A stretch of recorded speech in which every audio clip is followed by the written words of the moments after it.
Salut Olive, merci de nous accueillir chez toi. Salut Guillaume. Est-ce que tu peux nous dire comment se passe la vie confinée à Londres et puis également pour toi?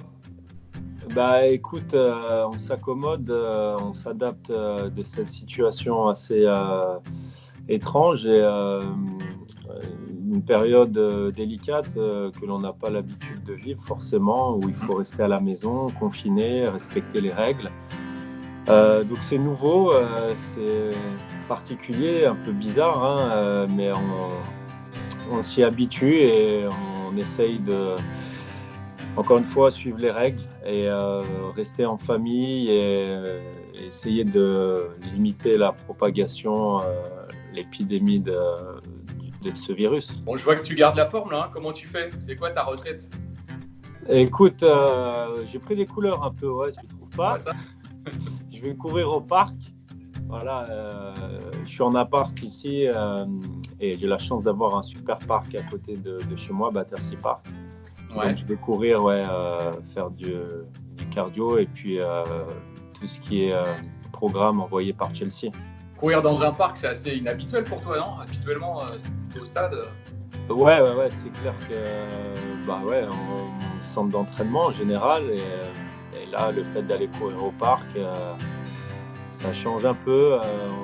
Je cours sur du dur, mais ça va. Écoute, mes vieilles articulations tiennent le choc encore, donc ça va. Mais c'est vrai que c'est une période totalement différente et encore une fois, il faut s'adapter et se maintenir en forme pour après être prêt quand l'entraînement et la compétition reprendra. Un petit peu de muscu aussi, comme d'habitude? Toujours de l'entretien, les 100 pompes tous les jours. Après, il faut faire un peu plus de bas du corps aussi pour essayer de perdre un minimum de masse musculaire forcément parce que même si tu fais des footings, il faut continuer la prévention et puis la muscu du bas du corps aussi. Ouais. Bon, la vie de famille est un peu chamboulée aussi. Comment ça se passe? Tu as des enfants? Comment ça se passe avec eux? Ouais, c'est des journées bien remplies, hein. On n'a pas le temps de s'ennuyer. J'ai vu l'interview d'Hugo, ça m'a fait rire parce qu'on vit la même situation. Bon, lui, il a 3 enfants aussi et le petit est encore tout petit. Moi, ils sont un tout petit peu... moi, le dernier, il a 2 ans, donc ça va. Il commence à être un peu indépendant. Mais on leur court après, on joue avec eux, il faut les occuper. Et bien sûr, il y a les devoirs aussi. Là, on était en vacances la semaine dernière, mais depuis hier, c'est reparti avec des visio calls avec l'école où il faut pointer, il faut travailler, faire les devoirs, les renvoyer le jour même. Ils sont très exigeants ici à l'école où ma fille est là en bilingue. Donc, c'est du boulot. Et puis, je fais même bosser aussi le deuxième qui a 4 ans. Après, on fait plein de jeux de société, jeux de cartes. Puis, on essaie d'aller... on a un jardin en bas dans les communs du building. On a la chance d'avoir plutôt un grand jardin. Donc, on en profite aussi pour faire des activités là-bas, vu qu'au parc, en général, c'est pas trop autorisé, puis il y a plus de monde, donc voilà mon Guitou, tu sais tout. Bon, papa poule alors.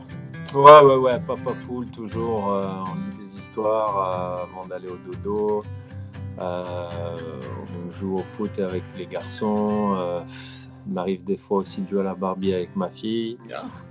Donc on passe du temps avec eux, mais c'est bien, ça soude, ça tisse encore plus de liens affectifs avec les enfants, puisque nous, on a l'habitude toujours d'être à droite, à gauche et de beaucoup de voyager avec tous les matchs.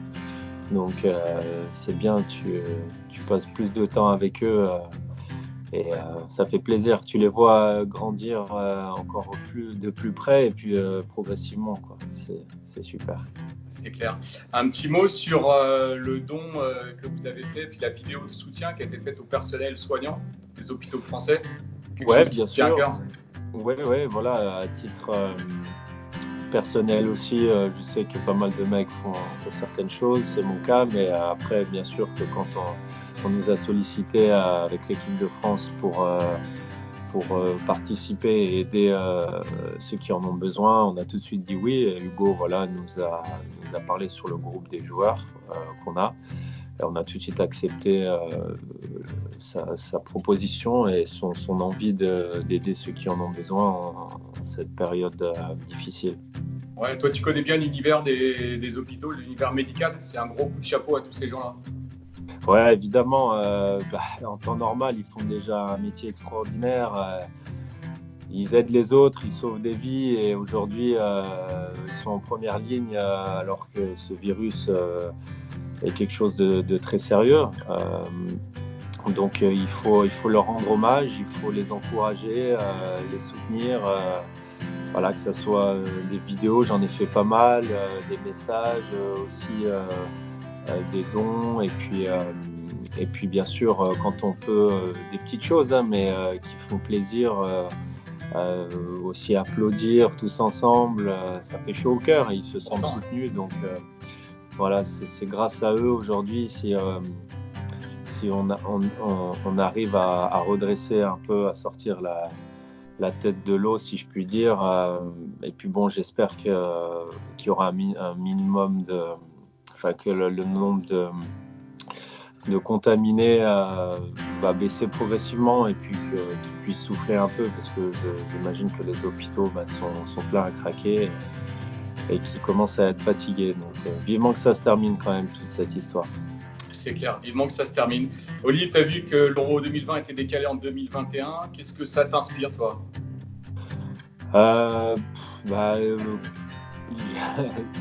Le football dans ce genre de situation est secondaire, clairement. Donc, priorité à la santé des gens, de tout le monde. Voilà, on vit une crise sanitaire assez importante, encore une fois, et il faut respecter les lockdowns, les confinements. Et pour éradiquer et faire baisser l'avancée de ce virus. Donc c'est normal que les championnats et les compétitions internationales soient reportées, même si c'est rageant bien sûr. Mais encore une fois, la santé first. Pour terminer sur une petite note légère, t'as pas de problème, contrairement à Hugo, de petit problème capillaire ou Je savais que tu allais en parler. Ouais, là ça commence à être un peu long, mais bon, on tient le coup. Je sais pas si je pourrais encore tenir 3 semaines, mais en tout cas, je tiens à souligner que Hugo, il est mignon comme ça. Hein. Non, on verra. J'ai peur d'y passer bientôt. Ok, bon, on suivra ça avec attention alors. Ça marche. Un grand merci, Olive. Et puis avec plaisir. À très bientôt alors. À très bientôt, j'espère, Guillaume. Allez, ciao. Merci à tous. Ciao.